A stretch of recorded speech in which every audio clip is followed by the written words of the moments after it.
ಕೆಲವೊಂದು ವರ್ಷಗಳ ಹಿಂದೆ ಒಂದು ಕೂಗು ಕೇಳಿ ಬಂದಿತ್ತು. ಅಜಾನ್ನಲ್ಲಿ ಕಾಫಿರ್ಗಳನ್ನು ಕೊಲ್ಲಿರಿ ಎಂದು ದಿನಂಪ್ರತಿ 5 ಹೊತ್ತು ಮಸೀದಿಯ ಮಿನಾರದಲ್ಲಿ ಕೂಗಲ್ಪಡುತ್ತದೆ ಎಂದು.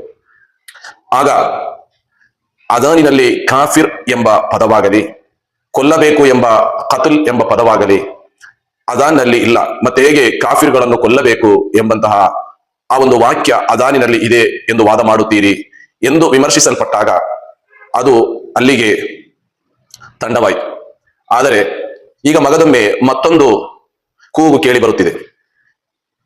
ಕುರ್ಆನಿನಲ್ಲಿ ಕಾಫಿರ್ಗಳನ್ನು ಕೊಲ್ಲಿರಿ ಎಂಬಂತಹ ವಾಕ್ಯವಿದೆ ಎಂದು. ಖಂಡಿತವಾಗಿಯೂ ಈ ವಾದಕ್ಕೂ ಪವಿತ್ರವಾದ ಕುರ್ಆನಿಗೂ ಯಾವುದೇ ಸಂಬಂಧವಿಲ್ಲ. 1500 ವರ್ಷಗಳ ಹಿಂದೆ ಪವಿತ್ರ ಕುರ್ಆನ್ ಅವತರಿಸಲ್ಪಟ್ಟದ್ದು ಮಕ್ಕಾದಲ್ಲಾಗಿತ್ತು, ಸೌದಿ ಅರೇಬಿಯಾದ ಮಕ್ಕಾದಲ್ಲಿ. ಆ ಮಕ್ಕಾದಲ್ಲಿ ಕುರ್ಆನ್ ಅವತರಿಸಲ್ಪಡುವಾಗ ಕಾಫಿರ್ ಅಥವಾ ಎಲ್ಲರೂ ಹೇಳುವಂತೆ ಕಾಫಿರ್ ಅಂತ ಹೇಳಿದರೆ ಹಿಂದೂಗಳು ಎಂದು ಅಂತಹ ಒಂದು ವರ್ಗವೇ ಅಲ್ಲಿ ಇರಲಿಲ್ಲ. ಹಾಗಾದರೆ ಕಾಫಿರ್ಗಳನ್ನು ಕೊಲ್ಲಿರಿ ಎಂಬಂತಹ ಆ ಒಂದು ವಾದ ಹೇಗೆ ಹುಟ್ಟಿತು? ಖಂಡಿತವಾಗಿಯೂ ಅದು ಸುಳ್ಳಾಗಿದೆ.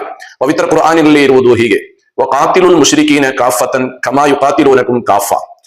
ನಿಮ್ಮನ್ನು ಅವರು ತಡೆಯಲು ಬಂದಾಗ, ನಿಮ್ಮನ್ನು ಅವರು ವಿರೋಧಿಸಲು ಬಂದಾಗ ನೀವು ಅವರನ್ನು ತಡೆಯಿರಿ ಎಂಬಂತಹ ಅರ್ಥವಿರುವ ವಾಕ್ಯವಾಗಿದೆ.